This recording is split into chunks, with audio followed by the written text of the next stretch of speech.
Ok. Putain, c'est chaud là. Non, vas-y.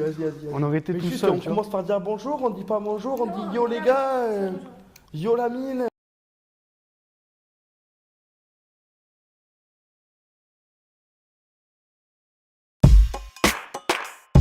Alors, un Cricri, c'est un avion électrique créé par Airbus. Il a 4 moteurs qui transportent un passager. Les deux moteurs sont appairés, un dans un sens, le deuxième dans un contresens. Il transporte un passager de 80 kg. Il nous a été prêté par Airbus et dans le jardin. Alors, le projet cette année, c'était au départ, on était assez ambitieux. Le projet, c'était de faire voler le Cricri. On s'est rendu compte que ça demandait beaucoup de travail, beaucoup de préparation, donc on a voulu se concentrer sur quelque chose d'atteignable. Donc on a utilisé l'aéromodèle qui était à disposition, on l'a construit surtout. On a utilisé aussi le banc d'essai. Avec le nouveau banc d'essai qui est arrivé, on a pu faire de nouvelles mesures. On est allé en soufflerie, on va faire une campagne de vol. Le projet, c'est 12 ingénieurs des mines, 5 BTS mécaniques, 5 BTS électrotechniques, 2 BTS com. C'est vraiment tout un univers concentré sur l'atteinte d'un objectif et qu'on va conclure. On a créé 3 pôles. Un premier pôle qui s'occupe du banc d'essai, de son montage jusqu'à sa mise en œuvre. Un deuxième pôle qui s'occupe de l'aéromodèle, qui va aussi monter l'aéromodèle et s'occuper qu'il fonctionne et qu'il est à même de voler le jour même. Et un troisième pôle, modélisation et chaîne d'énergie et capteur, qui va s'occuper de toute la partie théorique et de l'instrumentation du banc d'essai et de l'aéromodèle. Ensuite, on travaille aussi avec des BTS mécaniques, électrotechnique et communication. Donc on a vraiment un rôle d'interface avec eux. J'ai vraiment un rôle d'interface avec eux pour que le projet se passe bien et qu'ils nous aident eux-mêmes avec leurs compétences techniques, qu'ils les mettent au service du projet au mieux possible.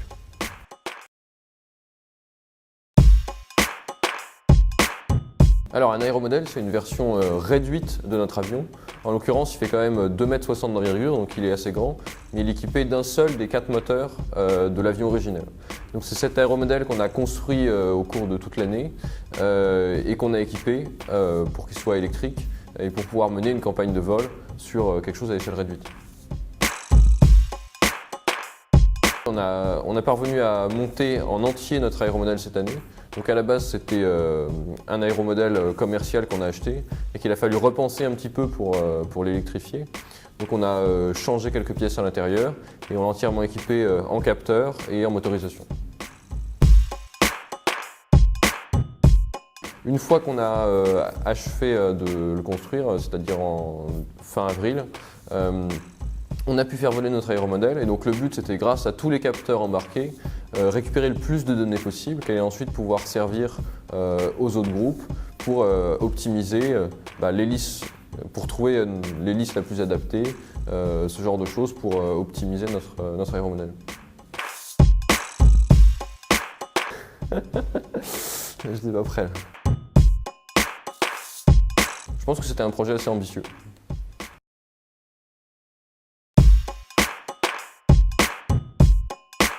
Alors un banc d'essai, c'est un dispositif qui nous permet de tester les différents composants de notre chaîne d'énergie, que ce soit pour l'aéromodèle ou pour le Cricri, dans un environnement sécurisé pour à la fois pouvoir prélever un certain nombre de grandeurs sur nos différents composants, mais également apprendre à les utiliser et à les prendre en main.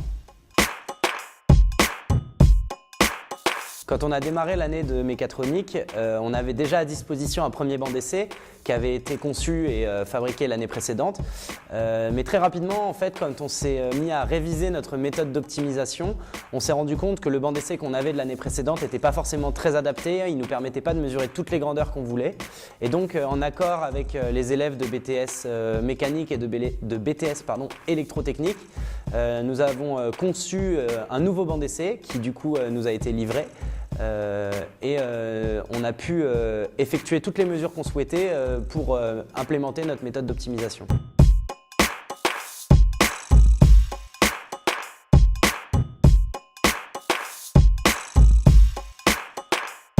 Alors la sécurité, c'est quelque chose de très important quand on travaille sur le banc d'essai et globalement quand on travaille sur de l'aéronautique. Donc ça s'est passé par tout un tas de choses, des plus petites aux plus importantes.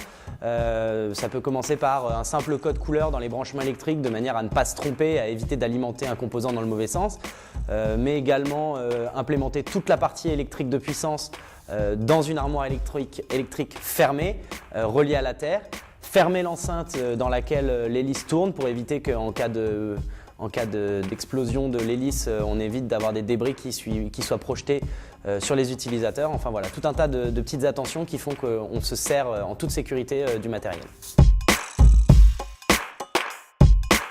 Alors le banc d'essai, il nous a servi cette année donc déjà à réaliser un certain nombre de mesures, à prendre en main les différents moteurs, les différents variateurs que nous avons utilisés, les différentes hélices aussi, nous avons pu tester les différentes hélices.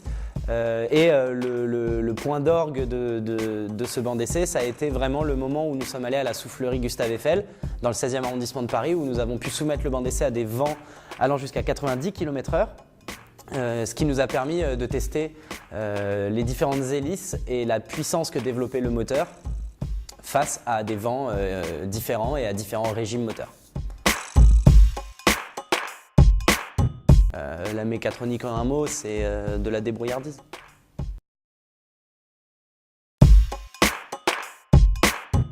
Bonjour, moi c'est Arthur. Bonjour, moi c'est Raphaël. Donc on a travaillé sur la partie chaîne d'énergie donc dans notre projet de mécatronique.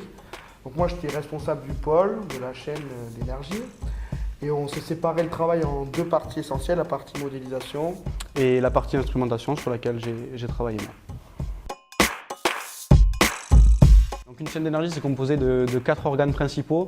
Le premier d'entre eux, ça va être les batteries en fait, qui vont permettre d'alimenter toute la chaîne, qui transmettent du courant continu. Ce courant est transmis à un variateur qui, lui, va donner des informations directement au moteur via un courant triphasé. Donc le moteur constitue le troisième organe de la chaîne. C'est lui qui va transformer l'énergie électrique en énergie mécanique et qui va entraîner l'arbre au bout duquel on vient fixer l'hélice, donc l'hélice qui est le quatrième organe et qui va être, dans notre cas, primordial. On a constaté et on sait que le variateur et le moteur sont déjà optimisés industriellement, donc on ne va pas pouvoir jouer beaucoup dessus pour optimiser le rendement global. Et donc par conséquent, nos deux variables sur lesquelles on va pouvoir jouer pour optimiser, ça va être le régime moteur d'une part et d'autre part l'hélice avec ses composantes géométriques. Donc nous, on a défini un plan d'action sur toute l'année. La première chose importante, c'est de faire une première campagne de vol avec l'aéromodèle pour constater le rendement global de la chaîne.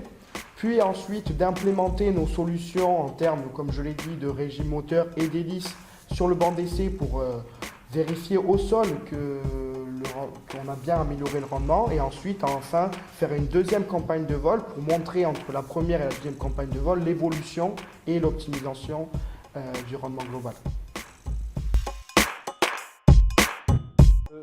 Dans un premier temps, je pense que je vais commencer.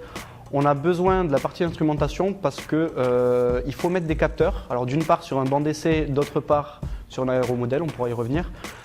Parce qu'on a besoin d'acquérir des données tout simplement et ces données vont être la base du travail du second groupe.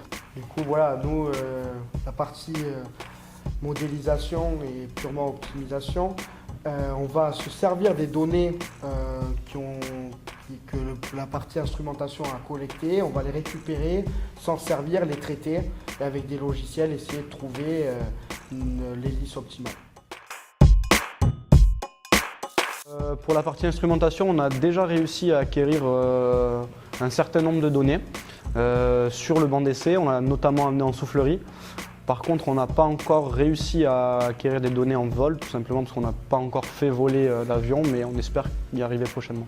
Et pour la partie modélisation, on va exploiter les grandeurs qu'on a désiré acquérir et que la partie instrumentation nous a fourni.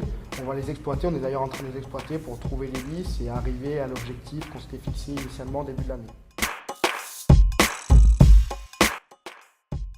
Pause. Café.